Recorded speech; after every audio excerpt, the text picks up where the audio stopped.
Halo guys, balik lagi channel gue Henry Review. Udah lama nih gue nggak bikin video begini. Nah, sebenarnya lagi seru-serunya nih. Ada berita ya di media sosial yang lagi rame-ramenya tentang merek merek HP yang udah benar-benar terkenal di Indonesia yang emang harganya tuh udah harga-harga selangit. Jadi menurut gue itu momen untuk kita-kita para yang suka trading saham sama investasi saham nih ya, khususnya untuk di luar negeri. Nah, ada saham Apple kalau kalian tahu. Jadi kan pasti kalian semua tahu deh yang sering banget megang media sosial, apalagi yang kalian sering banget suka trading, investasi. Nah, jadi lagi ada problem antara pihak Indonesia sama perusahaan Apple ya. Nah, waktu itu ini gue juga nggak terlalu baca detailnya, gue nggak terlalu cari informasi detailnya, tapi hanya gambaran luarnya aja, yang gue tahu aja. Jadi tuh siapa namanya pihak Apple itu mau bangun pabriknya itu di Indonesia, ya. Nah, si Apple ini dia itu mengajukan satu syarat. Nah, satu syaratnya apa? Nah, ini gue nggak tahu, gue juga nggak tahu, karena gue tahunya dari media sosial kan kadang sebenarnya tuh pasti nggak pastinya, bener nggak benernya. Jadi ini kalian juga harus cari tahu dulu informasi. Nah, gue sekedar menyampaikan aja. Jadi mereka mau bangun pabrik tuh.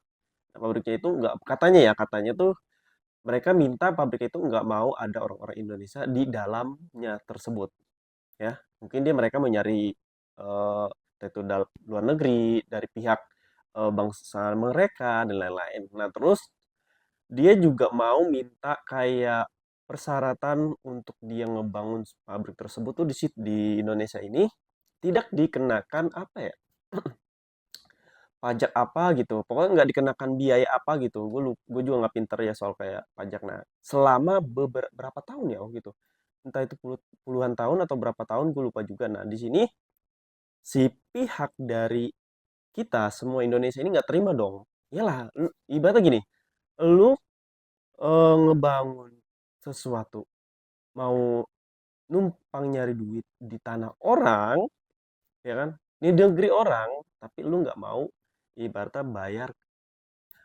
yang emang ya lu harus bayar lah. Ibaratnya lu kalau mau tinggal di kontrakan pun lu harus bayar per bulannya.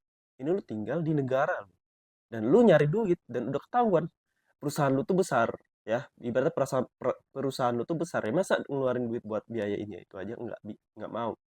Nah, disitulah Indonesia mungkin yang Indonesia gede dan akhirnya ngebuat si Apple produknya ini yang harusnya keluar iPhone 16-nya ini diblokir. Banyak tuh yang udah beli dari luar negeri, ya kan? Mereka beli di luar negeri, masuk ke Indonesia, akhirnya emailnya keblokir dan HP-HP-nya itu pada dihancurin sama Indonesia. Ya, ibaratnya lembaga-lembaga lah ya, pemerintah sama pemerintah Indonesia. Di sini yang akibatnya efeknya itu buat pihak Apple, sahamnya Apple tuh agak menurun karena daya beli dari Indonesia tuh makin berkurang karena iPhone 16 bakal diblokir dong pasti. Nah, dari sini sebenarnya jadi peluang buat kita-kita yang mau beli saham Apple ya, mau beli sahamnya yang lagi murah-murahnya, menurut gue bagus banget di sini. Lagi anjlok-anjloknya. Kenapa bisa begitu? Bayangin kenapa sangat berpengaruh sih Indonesia terhadap produk-produk Apple. Pertama, menurut gua masalah Indonesia itu emang yang udah paham tentang teknologi, yang udah paham banget eh, iPhone ya, khususnya iPhone 16 itu ibaratnya tuh ya tahu sendiri ya, generasi kita tuh nggak bisa ngelihat hal-hal yang emang FOMO, yang barang-barang branded ya pasti dibeli dong semahal apapun. Apalagi anak zaman sekarang, anak SD pun gue lihat pakai iPhone guys. Beda ya, mungkin di generasi gue itu iPhone tuh kurang. Dulu ya di masih sekolah gua ya paling banyak kan BlackBerry, Nokia, iPhone ada tapi jarang karena emang fitur-fiturnya tuh masih ketinggalan saat itu. Nah, saat ini Apple itu udah menjadi sebuah habit ya, atau yang mungkin kita-kita yang enggak, yang selalu sukanya pakai Android pasti pernah nyobain Apple. Penasaran gitu. Kayak teman-teman gua. Teman-teman gua sekarang udah ganti ke Android. Dia awalnya pakai Apple kan, katanya gue pengen nyoba hand, gue belilah, gue pengen nyoba rasanya gini gitu. Ada nih ibaratnya yang enggak suka sama produknya pun masih ada yang mau nyoba karena FOMO, karena penasaran. Apalagi kita-kita yang emang udah tahu nih kegunaan iPhone ini, kameranya untuk buat influencer, buat gue nge-YouTube. Ini gue pakai iPhone terus buat video, nge-vlog dan lain-lain. Itu banyak lebih bergantung sama produk Apple. Ya banyak yang lebih bagus, tapi gimana ya? Kita udah percaya sama satu produk tuh udah kayak males buat nyoba-nyoba lagi. Kalau produknya itu udah ngasih feedback yang baik buat kita. Nah, di sini masalah karena di Indonesia masyarakatnya banyak juga, guys.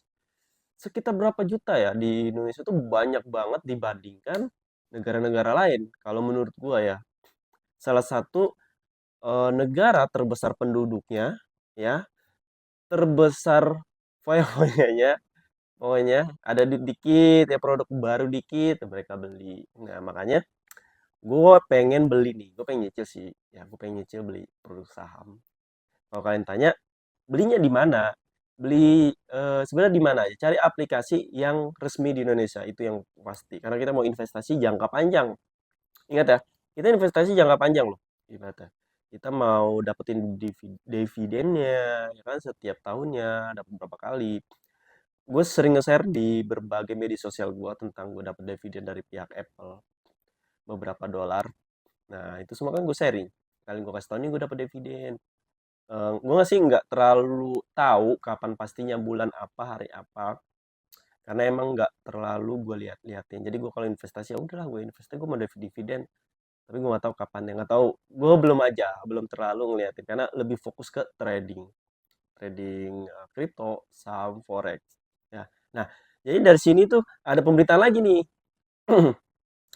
Setelah pihak Apple tahu kalau produknya itu diblokir di Indonesia, jadi dia ngajuin lagi nih, yaitu eh, ini di berita aja dia tuh mau investasi berapa triliun ya, 1, berapa triliun tuh di Indonesia. Yang penting persyaratannya dicabut tuh blokirannya produk mereka ya.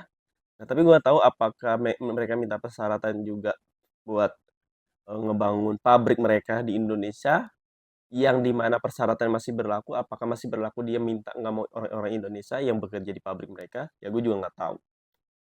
Tapi yang gue tahu kabar-kabar baru ini seperti itu.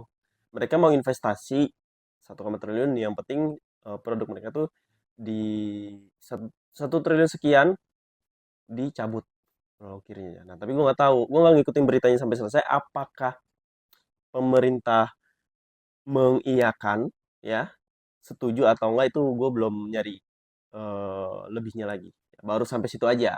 Ya, yang penting gue udah tahu nih, ini peluang buat gue untuk nabung saham, investasi saham. Ya, yang penting menguntung atau profit. Mungkin udah ya kali ya, ini udah agak lama juga. Jadi kalau kalian yang masih mau belajar trading saham, forex, kripto, kalian mau belajar tentang investasi, gimana caranya sih mengelola uang kita nih biar yang dari 100.000 menjadi berkembang, bertambah, entah itu 120, 30, 50, 200, 300, sampai intinya bertambah uang kalian. Itu bukan berkurang, ya. Jadi gue di sini mau ngajarin seperti itu. Jadi kalian bisa belajar di grup gue juga gratis. Di situ ada materi-materi yang bisa kalian pelajari secara gratis. Yang penting satu, konsisten, mau belajar, terbiasa tiap hari kayak trading. Jadi gue selalu baca market. Jadi jelek atau enggaknya tuh market tuh pasti gue selalu buka. Gue cek aja. Ya. Pokoknya terima kasih yang udah nontonin video gue. Dan ini setelah bukan ajakan kalian, tapi ini informasi aja. Mau kalian beli atau enggak itu setelah hak kalian. Ya, kalau gue pasti beli. Karena gue udah tahu ilmunya, paham caranya. Tapi kalau kalian harus belajar dulu, jangan asal ditelan dulu. Oke? Terima kasih yang udah nontonin video gue. Sampai jumpa lagi di next video.